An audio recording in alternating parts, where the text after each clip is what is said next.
In this video, I'm gonna teach you how to fix Xbox Series S not turning on. It's a very easy process, so make sure to follow along.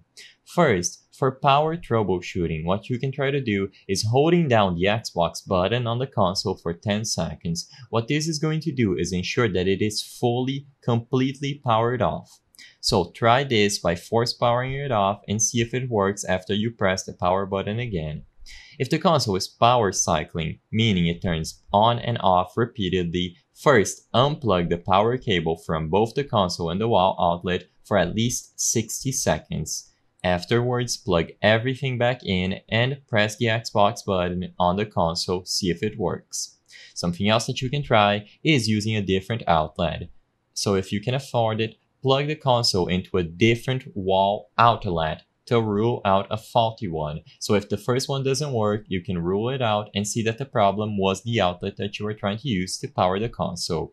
The last thing is to check the power cable. Make sure the power cable is securely plugged into both the console and the wall.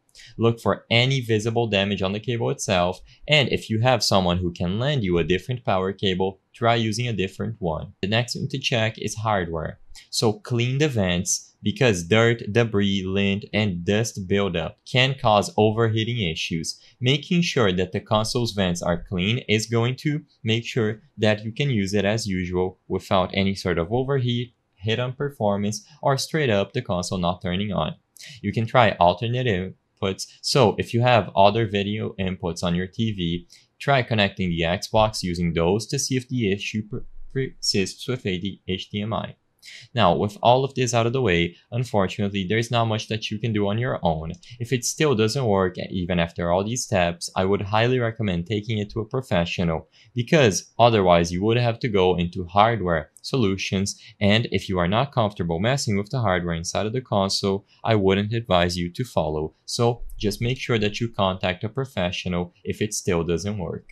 I hope I was able to help you on how to fix Series S not turning on. If this video helped you, please be sure to leave a like and subscribe for more very easy tips. Thank you for watching.